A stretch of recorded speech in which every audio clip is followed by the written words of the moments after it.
Oui, j'ai saisi la dague empoisonnée. Je saisis une dague empoisonnée. Je te perce le cœur. Je te perce le cœur. Je te perce le cœur. Je te perce le cœur. Je te perce le cœur. Je te perce le cœur. Il leur donne à une dague de transpercer et il montre l'endroit. N'est-ce pas les parties de vaudou? La dague, c'est comme une grosse pointe. Une dague, c'est comme une fléchette. Une dague. N'est-ce pas une partie de vaudou?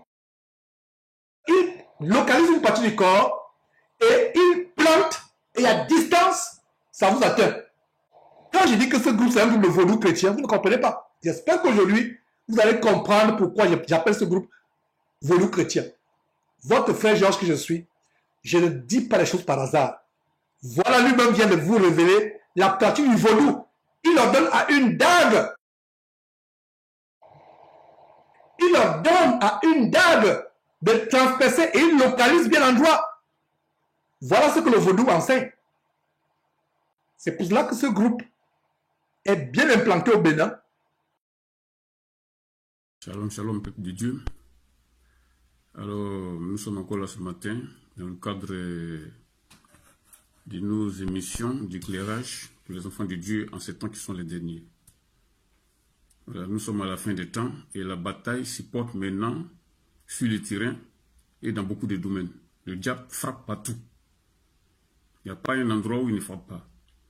Donc, par conséquent, nous devons dénoncer les manigances et les ruses du diable chaque fois que nous découvrons quelque chose. Voilà, nous sommes, comme je l'ai dit tout à l'heure, à la fin des temps et la bataille est rude. Le diable a frappé depuis longtemps dans le camp évangélique. Il a emporté beaucoup. D'abord, avant cela, il a frappé avant ça, en créant des différentes religions, le catholicisme, l'islam, et le bouddhisme, la franc-maçonnerie, et le christianisme céleste, et plein d'autres religions pour contrer la vérité fondamentale qui est la parole de Dieu. Parce qu'il sait que c'est uniquement que par la parole de Dieu qu'un homme peut être sauvé sur la terre. Donc, il a frappé, il a attaqué cette parole-là en créant beaucoup d'autres religions. Donc, c'est pour cette raison que la bataille est rude. Donc, il a frappé dans tous les camps, y compris même dans le camp du mouvement évangélique. Et il continue à frapper, même dans le camp de ceux qui pratiquent la sanctification du corps et du cœur et aussi de l'esprit. Comme d'autres personnes le disaient, une fois j'ai regardé sur Internet là, il y a des personnes qui disaient que oui, c'est pas tous ceux qui enlèvent les foulards, qui enlèvent les vernis, qui enlèvent les talons, qui enlèvent les pantalons, les femmes. Hein. C'est pas pour autant qu'ils sont sauvés. Le diable aussi a frappé dans ce camp-là. C'est pour cela que nous trouvons bon d'intervenir et de prévenir les enfants de Dieu. Parce que on doit observer et retenir ce qui est bon et rejeter ce qui n'est pas bon. Avant de commencer, nous allons prier le Seigneur et remettre tout ça en ses puissantes mains. Père Céleste, sois béni. Nous savons que Seigneur, c'est toi qui guides et diriges toutes choses. C'est pour cela que nous te remettons, toi qui nous dis cette courte vidéo en tes puissantes mains, afin que tu la diriges et que tu nous parles. Père éternel, nous savons que les temps sont mauvais, le diable frappe partout. La moindre erreur peut faire emporter quelqu'un dans ces temps qui sont les derniers. Nous te remettons donc de chacun de nous en tes puissantes mains afin de nous parler. Sois béni au nom de Jésus. Amen. Alors, aujourd'hui, nous allons intituler cette courte vidéo. Ça s'appelle donc Comment naissent les sectes. D'abord, une secte veut dire quoi? Une secte, c'est une communauté qui sort d'un rang ou des enseignements fondamentaux, et se replie sur elle-même, ne recevant plus rien comme avertissement extérieur. Je ne sais pas si vous me comprenez. Il se replie sur elle-même. D'abord, elle sort du mouvement original et se replie sur elle-même, pensant savoir tout et ne reçoit plus rien d'extérieur. Vous voyez comment Satan travaille? Même si quelqu'un vient leur dire la vérité de l'extérieur, ils ne vont pas recevoir. Parce qu'ils ont été bouclés, fermés par le diable. Et ils font des pratiques qui ne viennent pas de l'original, mais qui sont de leur propre création. C'est ça une secte. Vous comprenez? Donc ici, on va faire une lecture dans 1 Corinthiens 11, 19. 1 Corinthiens 11, 19, il est dit ici, car il faut qu'il y ait aussi des sectes parmi vous, afin que ceux qui sont approuvés soient reconnus comme tels au milieu de vous. Afin que ceux qui soient, comment on appelle, approuvés. Approuvés, ils disent, c'est-à-dire ceux qui sont dans la vérité, ceux qui sont sur l'original. S'il y a d'autres qui sont approuvés, ça veut dire qu'il y a d'autres qui ne seront pas approuvés, mais il y a d'autres qui ne sont pas approuvés. Donc, s'ils ne sont pas approuvés, qu'est-ce qu'ils vont faire? Ils vont se retirer et aller faire leur mouvement ailleurs. C'est ça qu'on appelle une secte. Je ne sais pas si vous pouvez comprendre. Je vais vous prendre quelques exemples. Nous savons tous que Dieu parle tantôt d'une manière ou d'une autre. Le Seigneur même, il peut parler par un bébé. Hein. Récemment, j'ai vu à la TV un bébé qui disait « Jésus arrive, Jésus arrive, Jésus arrive ». Mais est-ce que c'est pour autant que nous allons prendre ce bébé-là pour continuer à être une institution ou bien une fillette? On ne va pas prendre cette fillette-là pour pouvoir continuer à être une institution en disant oui, le Seigneur, comme je viens de le dire tout à l'heure, le Seigneur peut se manifester par la bouche même d'un fou. Car Dieu, il est souverain et il fait ce qu'il veut. Mais on ne doit pas prendre cela comme une institution. Vous voyez? Parce que le Seigneur, lui, s'exprime de beaucoup de manières. Il peut s'exprimer comme il veut, il est souverain. On va donc dire ici, on va lire ici dans Jérémie 43, 10. Jérémie 43, 10. Nous allons voir par exemple, qu'est-ce que la prophétie? Il est ici dit, et tu diras aux Juifs, ainsi parle l'Éternel des armées, le Dieu d'Israël. Voici, j'enverrai chercher Nebuchadnezzar, roi de Babylone, mon serviteur, et je placerai son trône sur ces pierres que j'ai cachées. Et il étendra son tapis sur elle. Il viendra et il frappera le pays d'Égypte à la mort, ceux qui sont pour la mort, à la captivité, ceux qui sont pour la captivité. À l'épée, ceux qui sont pour l'épée. Vous voyez? Il y a un temps donné de l'époque biblique dans l'ancien temps où les Juifs ont voulu retourner en Israël. Après que leur pays a été dévasté, je crois par Nebuchadnezzar. Donc le roi a été emporté et les principaux personnages du pays ont été exportés, ils sont partis du pays. Le peuple qui restait dans le pays, Jérémie, il faisait partie de ce peuple et ils ont eux-mêmes demandé à Jérémie qu'est-ce que le Seigneur veut que nous fassions. Parce qu'ils voulaient retourner en Égypte. Maintenant, le Seigneur, Jérémie a dit, bon, attendez-moi pendant 10 jours, je vais demander cela au Seigneur et je vais vous donner la réponse du Seigneur. C'est eux-mêmes qui ont demandé. Hein. Maintenant, Jérémie allait prier, le Seigneur lui a donné une réponse en disant, dis au peuple de rester en Israël. Mais ils n'ont pas voulu. Ils disent, non, ça ce sont ses propres imaginations. Oh, ils savent très bien que c'est un prophète. Ils disent maintenant que Jérémie, ça ce sont les imaginations de Jérémie. Donc ils sont retournés en Égypte. Et c'est donc la sentence qui les attendait qu'ils viennent de lire là. Donc une prophétie c'est quoi? C'est-à-dire c'est une parole donnée par Dieu à un prophète pour avertir son peuple. Mais cela doit se faire dans l'ordre et la bienséance. ici, là, quand Jérémie faisait cet oracle de Dieu au peuple, est-ce que nous l'avons vu en transe? Nulle part dans la Bible, il n'a dit qu'il est tombé en transe, il criait, il s'agitait de là et par là. Jamais. Dieu est un Dieu de cohérence et de bon sens. Quand il fait ces choses, c'est dans l'ordre, dans l'amour et dans la quiétude. Ce n'est pas dans le désordre. Amen. Quand je vais parler de ça ici, là, il y a des personnes dans ces derniers temps qui ont institué des sortes de prophètes ou prophétesses qui, dans cette communauté-là, par qui toutes choses se passent. Même quand ils veulent demander, ils veulent savoir quelque chose, ils attendent ce culte-là, et pendant le culte, ils demandent à ces prophétesses-là ou dans ces prophètes-là, Seigneur, qu'est-ce que nous devons faire? Ils posent directement des questions même au Seigneur. Qu'est-ce que nous devons faire?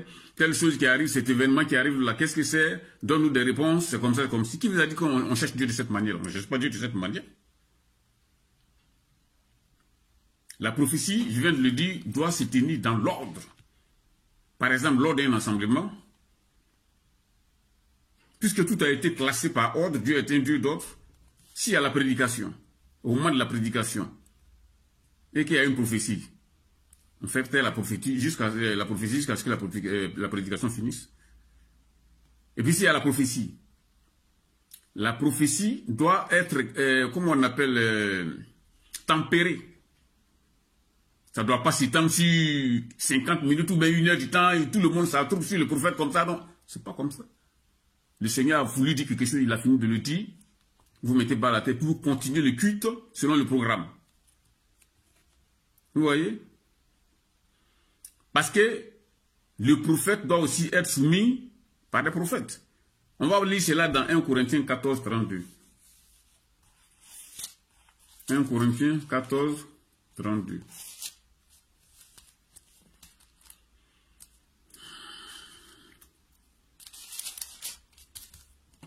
Donc, il a ici dit, les esprits des prophètes sont soumis aux prophètes, car Dieu n'est pas un Dieu de désordre, mais de paix, comme dans toutes les églises des saints.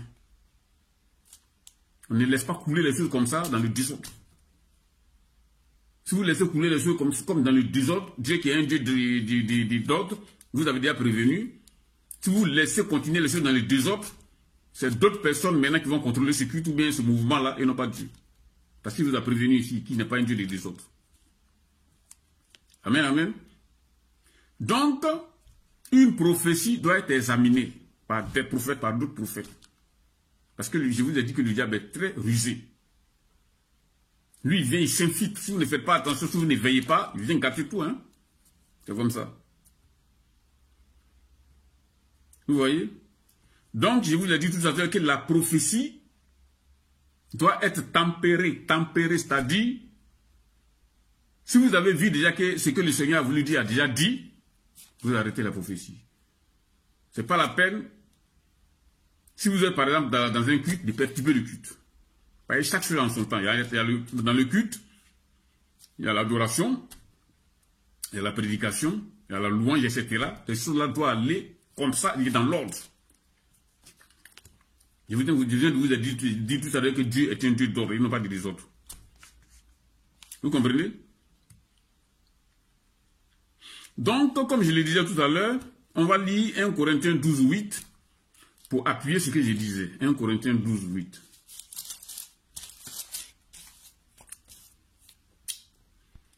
« 1 Corinthiens 12, 8. Pardon, 2 Corinthiens 12, 8. Il a ici dit, 3 fois j'ai prié le Seigneur de l'éloigner de moi et il m'a dit ma grâce te suffit. Car ma puissance s'accomplit dans la faiblesse. Je me glorifie donc bien plus volontiers de mes faiblesses afin que la puissance de Christ se repose sur moi. Je répète ici, vers le verset 8 toujours du 2 Corinthiens. 3 fois j'ai prié le Seigneur de l'éloigner de moi et le Seigneur m'a dit, ma grâce te suffit. Paul ici, c'est pas pendant le culte, il a demandé à un prophète, Seigneur, Qu'est-ce qui m'arrive? Et éloigne-moi, éloigne tel démon, ou bien éloigne démon telle chose, tel démon, telle chose. Il a cherché à genoux le Seigneur, Paul. C'est à genoux on cherche le Seigneur. On ne pose pas des questions à un prophète ou à une prophétesse pour savoir, oui Seigneur, quel est votre événement, hein, qu'est-ce qui va arriver, ou bien c'est ce mal que nous avons là, hein, c'est tel ou tel, qu'est-ce que c'est, etc. C'est pas comme ça on cherche le Seigneur. Vous avez des genoux pour chercher le Seigneur et demander quelque chose au Seigneur. Mettez-vous à genoux dans le jeûne et la prière. Vous priez le Seigneur va vous répondre. C'est comme ça. Mais à partir du moment où vous ne respectez pas ces choses et que vous voulez vous-même vous créer votre doctrine à vous, ou bien votre marche à suivre à vous, on vous appelle secte. Et ne vous étonnez pas qu'on vous appelle secte, parce que c'est réellement une personne qui agit comme ça qu'on appelle secte. Vous voyez? Il n'est pas midi à 14h de ces histoires-là. Si tu marches en tant qu'un chrétien, tu es un chrétien. Mais si tu marches en tant que quelqu'un qui a arrêté de marcher selon la parole de Dieu, il va vous appeler secte. Vous comprenez? Et les sectes sont caractérisés par quoi? C'est-à-dire qu'ils sont des personnes qui ne reçoivent plus d'enseignement extérieur. Ils se retirent sur elles-mêmes comme communauté et ils se renferment sur elles et elles ne reçoivent plus rien de l'extérieur. Vous voyez? Pour eux, ils se suffisent, c'est eux seuls qui sont détentrices désormais de la vérité. Et ça, on dit secte. Ils ne reçoivent plus rien d'extérieur. Et dès que si vous êtes dans une communauté, vous êtes dans une église, et que vous sentez ces signes-là, retirez-vous rapidement. Quittez-la rapidement. Parce que là, Dieu n'est plus avec vous. Ces signes qu'il vient de demander, je viens de vous expliquer là. Si vous sentez ça dans une communauté, il faut vous retirer rapidement pour la sauvegarde de vos âmes. Là, c'est plus la Bible, ces gens la suivent, mais ils suivent d'autres esprits. Vous comprenez? Donc, dans ces derniers temps-là que nous voyons, il y a beaucoup de mouvements qui sortent. Ce n'est pas tous ceux qui se disent chrétiens qui sont chrétiens. Hein. Il y a des gens même qui peuvent prier. Ils vont délivrer même des fous, faire descendre du feu du ciel. Le diable aussi fait des miracles. Hein. Vous êtes d'accord avec moi pour ça? Le diable fait des miracles, il fait même des miracles même. Il va encore faire d'autres choses même qui vont même dépasser même les élus. Le Seigneur l'a dit. Donc, c'est pas si tu peux parler les miracles, il faut savoir si quelqu'un est un serviteur de Dieu ou pas. C'est leur marche dans la vie avec Christ et surtout les enseignements qui sortent de ces lieux-là, les pratiques qui sortent de ces lieux-là. Et surtout, lors des délivrances ou des séances de ces gens-là, écoutez les paroles qui sortent de la bouche de ces responsables. Hein. À ce que moi je sache, c'est par le feu du Saint-Esprit, le sang de Jésus, l'épée de l'Esprit qu'on délivre les gens. Mais s'il faut aller jusqu'à parler des dagues, ou bien des flèches, je ne sais pas quoi, et autres là, pour percer des démons dans le corps des gens, je crois que là, il y a un problème. Il est dit dans la parole de Dieu qu'il ne faut pas aller au-delà des Écritures. Il faut rester dans le temps, avec les Écritures. Ne pas prier le Seigneur pour ne surtout pas aller au-delà des Écritures. Si vous sortez du cadre des Écritures, pour vous pensez que vous êtes dans la vérité, hein, mais vous êtes déjà perdu. Il est dit dans la parole de Dieu que Jésus-Christ est le même hier, aujourd'hui et éternellement. Jamais il ne changera. Vous voyez? Donc, des gens peuvent venir se présenter à vous, extérieurement, se montrant comme réellement des saints, qui vont même peut-être faire les dépouillements, ils ont enlevé les faux cheveux, ils ont enlevé les maquillages, hein, ils sont maintenant dans des bonnes grandes jupes, ils n'ont plus de talons, ils n'ont plus de produits décapants de la peau, tout ça là. Ça c'est bien. Mais même malgré tout ça, tu fais tout ça là et que tu sors de la parole de Dieu, tu n'appliques pas certaines paroles de la parole de Dieu, mais le reste là, ça devient zéro. Je ne sais pas si je me fais comprendre. On ne suit pas des gens comme ça, la tête baissée pour les suivre. Tout chrétien doit examiner la parole de Dieu, où qu'il soit. Parce que je vous ai dit tout à l'heure que nous sommes à la fin des temps, le diable frappe. Par conséquent, vous devez veiller aussi. Si quelqu'un vous enseigne quelque chose qui sort du cadre de la parole de Dieu, vous rejetez cet enseignement-là. Ce n'est pas la peine. Voilà, donc c'était cette courte parole que j'ai voulu envoyer ce matin. Vraiment, on va prier le Seigneur afin que le Seigneur donne un esprit de discernement à tous ses enfants. Parce que nous sommes à la fin des temps, le Seigneur revient bientôt, c'est même plus bientôt, il revient maintenant. Voilà, nous invitons tous ceux qui n'ont pas encore reçu la parole de Dieu à recevoir l'évangile de Jésus-Christ, parce qu'il revient bientôt. Et quand il va venir, là, après son enlèvement, des choses qui vont se passer sur la terre, jamais vous aurez même à entendre qu'une fois, ce sont des choses qui allaient être possibles, c'est pas possible. La terre va rentrer en ébullition. Vous voyez les catastrophes qui se passent maintenant, ça c'est rien, ça ne sont que des avertissements du Seigneur. Des villes entières qui sont inondées. Actuellement, il y a des villes au Japon où on ne peut même plus circuler à cause de la neige. Les maisons, les voitures sont englouties carrément. Aux États-Unis, même pareil. Au Brésil, il y a des inondations. Partout, il y a des tremblements de terre. Il y a des volcans qui rentrent en ébullition, etc. Donc, c'est le moment de faire le pas et de se donner à Jésus-Christ. Soyez bénis et que nous le Seigneur soit béni. Père Céleste, nous te rendons grâce. Nous te remettons donc cette courte vidéo dans cette main afin de la bénir et que tous ceux qui vont la regarder soient édifiés et que Seigneur, il marche selon ta parole. Sois béni, t'avons prié au nom de Jésus. Amen.